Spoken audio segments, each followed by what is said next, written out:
when we won 66, 2009, baby. but when we won 66 games. But Yeah. it's about the matchup, and now teams are going to have a whole year to get ready for the matchup. You know, these playoff teams are going to be smart when we get there. Orlando had our number when the Cavs were there, best record 66, MVP LeBron, but they knew how to match up with us well. So, you know, going down the stretch here, thinking 4 or 5 months down the road, we got to hope that David Blatt is ready for those matchups when we get to that point, and he could go ahead and make adjustments on the fly. You know, kind of like I feel Mike Brown was unable to do. I know, you know, we've had disagreements on that, but that is what it is. And like I said, you know, being with Today opening day, I just want to thank you again for having a great show that you do. I was sitting here, you know, at work, and I was like trembling. I'm like, you know what? I'm like, something's wrong. I'm like, you know, I can't just, I'm not excited yet. Well, you know, what's the problem? What's wrong? And then I figured I needed my fix. So I went ahead and I grabbed the cell phone and I said, you know what? I need to call right away. He's got a packed show. It's a packed house. I got to get in right away. But, you know, like I've said for 2 years, Jerry Myers is the man. The Sports Fix is the show. And this is growing, baby. And it's only a matter of time before the sports gods open up the clouds and everything happens for a reason. And I can't wait, man, because this is going to be a national show one day on ESPN Radio. And I don't, you know what? Bank on it, listeners, because Jerry Myers is the man. This is the show. You want to talk about a guy who gets behind you. It's the Sports Fix. And he's the only one on the dial who will do that. And I will go to the grave saying that. And I know it from personal experience. I've never hung up on anybody before. I apologize. I hung up on LG once for swearing. I almost hung up on you there. I don't need you to come on the show and tell people things about me that are good. You don't. That's not what we're doing here. Thank you very much. I appreciate it, but that's not what we're here for, baby. Vince, let's get you on next week or something. Let's talk about the Cavs book again, the LeBron book. Let's catch up on what you got going on. You got it, man. Whatever you need, I am always there. Sports Fix listeners, you guys are the best. Everybody enjoy tonight. Enjoy the season. I'll talk to everybody soon. And, again, J-Rock, you're the man, baby. That check will be in the mail tomorrow. My man, thank you. Vince, the author. Don't do that, you guys. Does you no favor with me to come on the air and do. No, I'm just kidding. I really appreciate it. Vince wears his heart on his sleeve, and I love it. But there's no need for all that here, man. You guys know I'm great. That's why you're listening to the show. Blah, blah, blah. Thank you very much for the call, Vince. I know the phone lines are blowing. I got BSK coming up. I got to go to the break. Sit tight. When we come back, I promise I'm going to get the phones open again. BSK, Kendall Lewis, coming on next. Sports Fix, rolling on. Don't go anywhere. Oh, yeah, Bruce, I did hang up on you once, but that was only because you knew I was going to hang up on you before we started the call, so that's different. I told you in advance I was going to hang up on you, so that doesn't count. All right, guys, we're going to be right back. We're rolling, man. This is it's going to be a fun edition of the Sports Fix. Don't go anywhere. Ain't no way, never surrender. Come on back. Got to make it happen. Come on back. Come on, Cavs.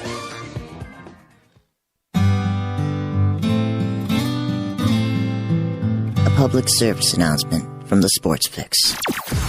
We here at the Sports Fix and our affiliates would like to apologize for any disturbing verbal actions, but remember, it's better having them trapped in a box than loose on the streets. Public service announcement from the Sports Fix. The Sports Fix, the sports show that cares. Hey, Sports Fix fans, I'm Fred McLeod, TV voice of the Cavaliers. When I'm not busy taking elbows from my buddy Austin Carr, I'm tuning in to see what the guys are saying. Come on, Cavs.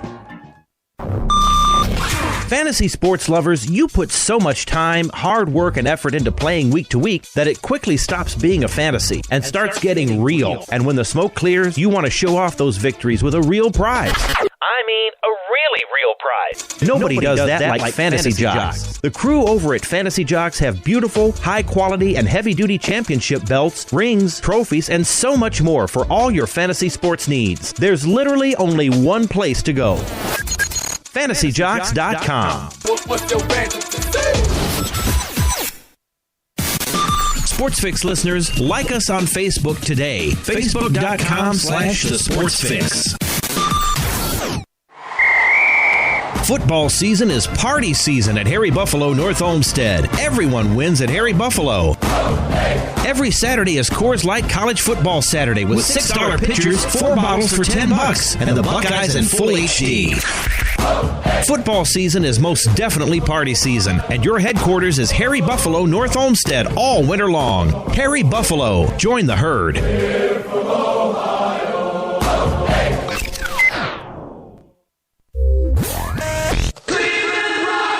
Have you you gotten your copy of Cleveland's Finest yet? Highlighting the best moments, players, and media members in Cleveland sports history? He won it!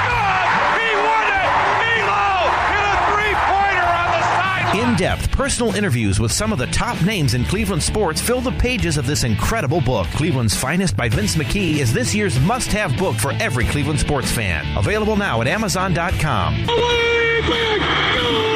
your copy today. Portions of the Sports Fix brought to you by Quick Lane at Valley Ford Truck, home of the low price tire guarantee. QuickLane.com/Valley Ford Truck. You're listening to the Sports Fix.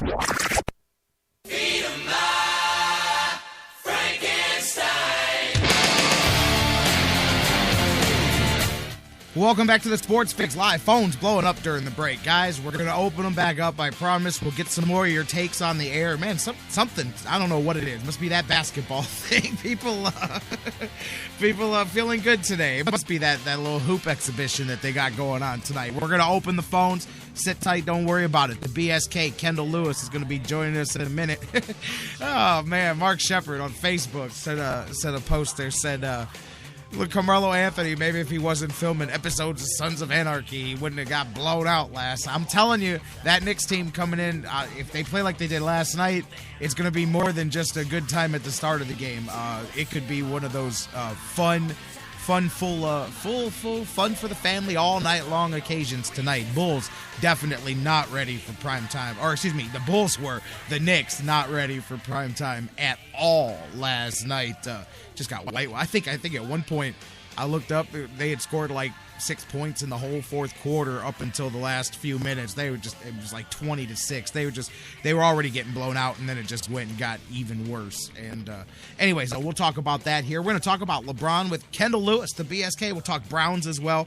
Cavaliers coming back, of course, all of that stuff. Kendall, the BSK with us. Mike Brandenberry from DidTheTryWinLastNight.com coming up in a few minutes. BJ Rudell, Fantasy Football for Winners. Eddy Jansen from More Than a Fan Cleveland, all coming up later on in hour 2 of the show. You guys can keep the conversation rolling. Facebook.com/TheSportsFix.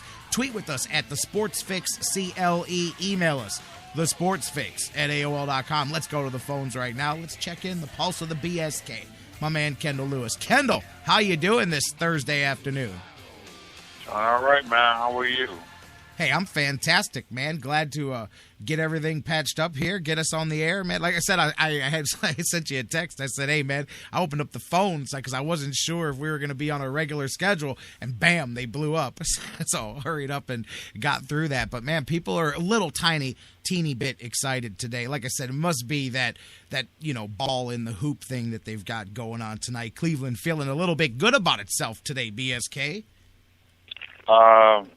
Well, that's a sore spot with me. I hate to be a cold, wet blanket on the hot coals of Cav love, but I would guess people in Cleveland should always feel good about themselves. But I hear what you're saying. It's a day where LeBron James finally comes back, and a lot of people have been pointing forward to this day. It's just as I get older and I realize that I'm a really hardcore sports guy, all of the hype gets on my nerves. I can't take it. Like these 2 and 3 day pregame shows and all that. Hey, that's fine. That's nice. But, to me, let's get on with the games. Let's see what we got so we can start, looking forward to, what may be our lot here in Cleveland, and that's rooting for a championship team. So, yeah, on the one hand, I'm happy because I think the fans of Cleveland deserve a good team. I don't need any of the hype. So, yeah, I'm happy that the game's finally getting started.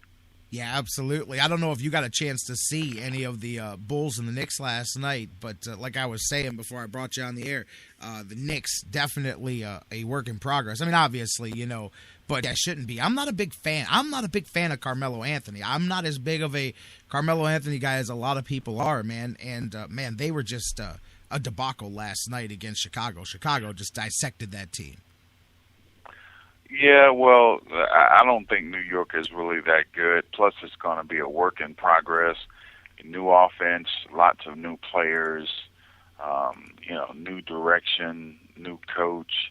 There's so much new in New York till we can't expect them to have it down in 30 days. However, I would think that this showing that the Knicks had last night is probably to be expected. Now, as the season progresses, if they're playing this way in a month or 2 months, then if I were a Knicks fan, I'd probably be worried. But I think the Chicago Bulls are just the opposite.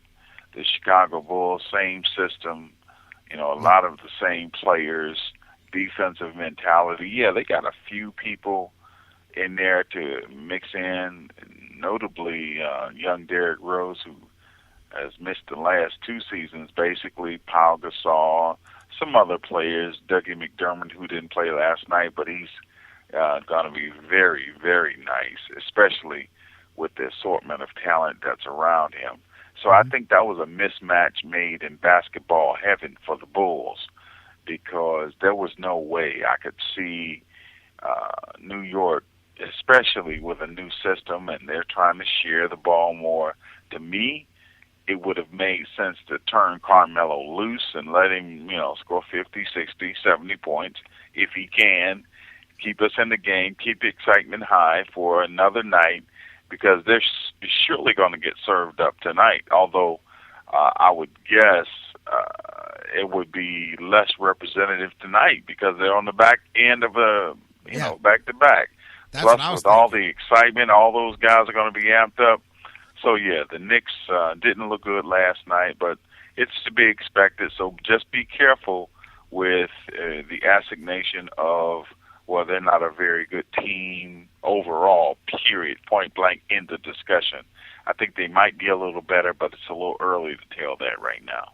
Yeah, I think they're going to be, they're definitely a work in progress. Where they're at now is not where that roster is going to be, especially in a year or two. Let me ask you, talking about Chicago, obviously all of us looking at the Cavs, if you're being realistic, of course there's people that have already printed the championship T-shirts, but if you're being realistic, of course, everybody knows that they're going to win a large handful of regular season games. They're going to be one of the top seeds. They're going to get to the playoffs. That's when you find out what this team's got, man. I am one of the people that wants to see them struggle a little bit early, like Miami did in that first season when they came together, because if it's all peaches and cream, like some of those last few Cavaliers teams when LeBron was here, even though we knew what was bubbling behind the scenes now, they were all lovey-dovey, taking pictures, posing together. Everybody was friends because they didn't go through any drama together. And then when they did, they turned on each other and they fell apart in the playoffs, as we know. But those teams had it easy through the regular season and then didn't hit their bumps. Remember the one year they swept through the first 2 series before they ran into trouble, and then trouble took them over. So you got to have that. But you mentioned Chicago. Are you with a lot of people? Do you see Chicago and Cleveland kind of being the two when the Eastern Conference settles down that maybe come down to it to fight for the right to play in the finals? Yeah, I think that's logical. I think that's the only thing that anybody who knows anything about basketball at this point, can see. But, previews are different than the real season. In 5 or 6 months, we'll be looking at it a lot differently, and we'll see how the season unfolds, injuries, attrition, gameplay, all of that. But, yeah, Chicago is one of the teams that Cleveland will have to forward if they want to win a championship. And just because you put the best of the world on a team of great players doesn't mean that they're going to win to win. In the Bible, it says that the race doesn't go to the quickest. And I believe that. I've seen this many times where people try to put these super teams together by whatever means, and it doesn't work out the way that they'd like for it to work out. So we just have to wait and see how the season plays itself out. A lot of issues at play, but yeah, Chicago, Cleveland, probably Washington, probably Toronto, probably Charlotte are going to be the teams that are going to be in that mix. But Cleveland and Chicago, preeminent. Oh, and don't leave out Miami. I think because LeBron left Miami, and that leaves Dwayne Wade a rather rickety version of what we remember from 10, 11 years ago.